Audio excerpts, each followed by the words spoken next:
दुलारी।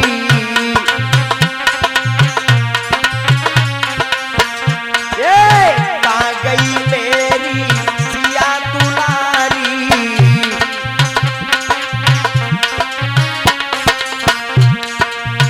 पत्तन पत्तन रोए राम हिले हिले करो।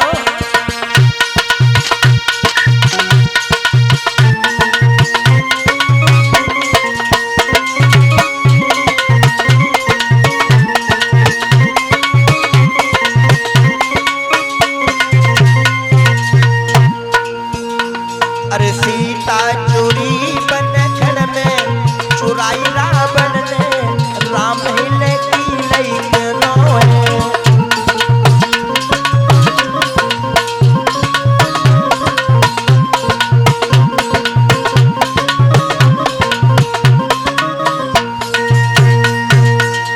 भगवान श्री राम भैया लक्ष्मण दोनों रो रहे हैं, सीता की खोज करते हैं। हे खग मृग हे मधुकर श्रेणी, तुम देखी सीता मृग नैनी। अगर तुमने सीता को देखा हो बता दो। कोयल से पूछ रहे हैं लेकिन कोई जवाब देने वाला नहीं जो उन्हें जवाब दे।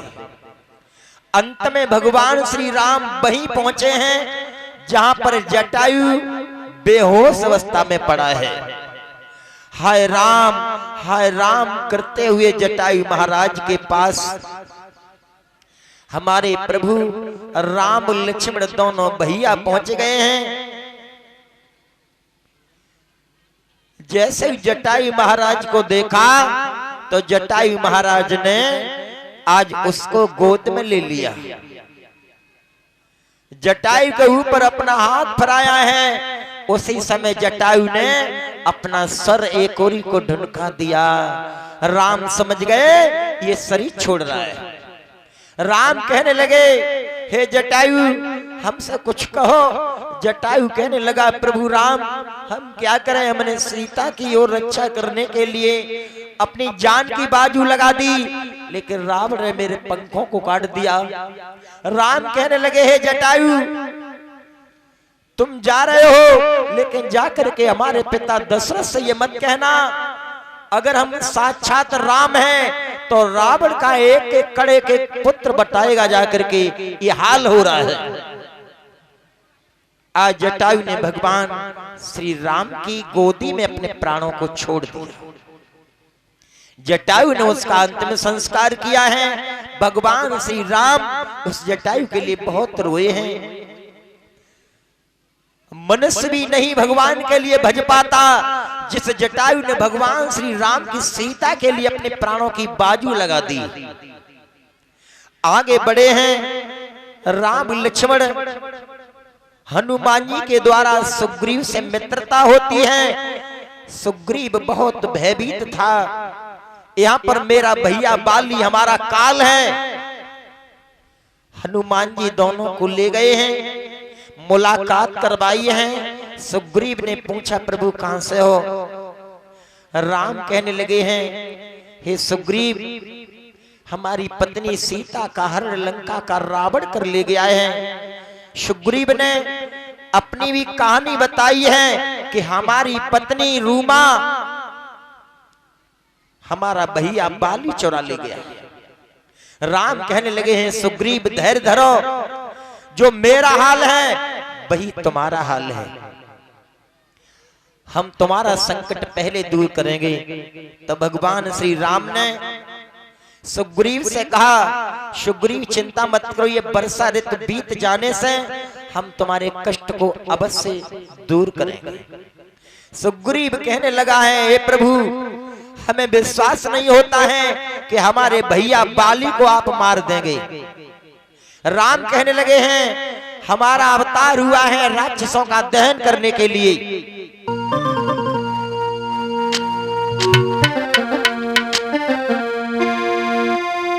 कि जब जब होई धर्म की हानि और बाढ़ असुर अदम बीमार।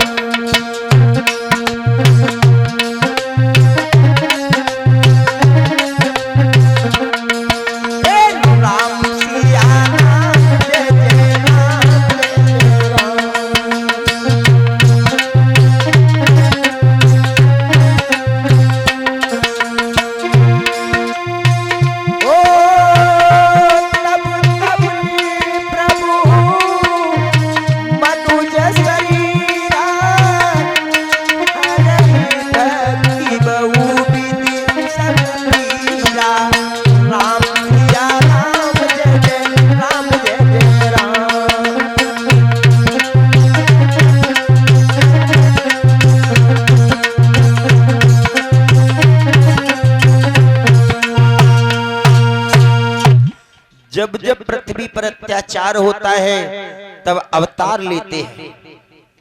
सुग्रीव सरजू के किनारे अपने प्रभु राम को ले गया है। प्रभु ये 7 ताड़ के वृक्ष हैं, एक बाण से इनको अगर गिरा दो तो हमें विश्वास हो जाएगा कि हमारा भैया तुम्हारे द्वारा मारा जाएगा। भगवान श्री राम, लक्ष्मण, सुग्रीव ये चारों सरजू के किनारे गए हैं। सरजू के किनारे गए हैं जहां पर ताड़ के वृक्ष गोलाकार में खड़े हुए हैं। राम समझ गए हैं। राम ने एक बाण लगाया, जैसे ही बाण सर्प को लगा तो सर्प रेंगने लगा, चलने लगा, सीधा हो गया। दूसरा बाण भगवान श्री राम ने लिया, 7 ताड़ के वृक्षों की ओर लगाया है। ताड़ के वृक्ष जमीन पर गिर गए हैं। सुग्रीव को विश्वास हो गया कि अब हमारा भैया बाली प्रभु राम की ओर से मारा जाएगा। लक्ष्मण कहने लगे हैं, प्रभु राम तुमने इसके ऊपर कैसा विश्वास कर लिया? ये देशद्रोही है, द्रोही है जो अपने भैया को मरवा रहा है। इसकी मदद करने से कोई फायदा नहीं होगा। राम कहने लगे हैं, लक्ष्मण ये सुग्रीव सीधा है, इसके भैया ने इसकी पत्नी को चुरा लिया है, इसलिए बेबस है। आज सुग्रीव और बाली दोनों लड़ने के लिए राम ने भेजे हैं। बाली ने एक ऐसा घूंसा मारा है कि जो सुग्रीव बेहोश हो गए, दोबारा लड़ने के लिए इनकार कर दिया। सुग्रीव कहने लगे, प्रभु अगर चाहो तो मर जाऊंगा लेकिन दोबारा लड़ने के लिए नहीं जाऊंगा। राम कहने लगे, हे सुग्रीव तुम्हारी और तुम्हारे भैया की दोनों की शकल एक जैसी थी।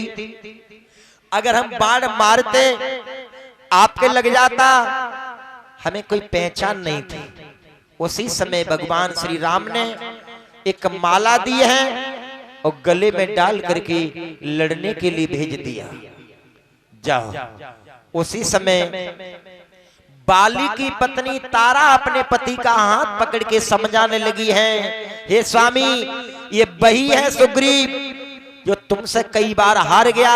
अरे इसके ऊपर किसी का हाथ रखा हुआ है जो लड़ने के लिए दोबारा फिर आया है। हे स्वामी लड़ने के लिए न जाओ। आज तारा कहने लगी है अपने पति से, अरे असगुन लख की छाती फट रही, कांको चल रहे पिया हमारे।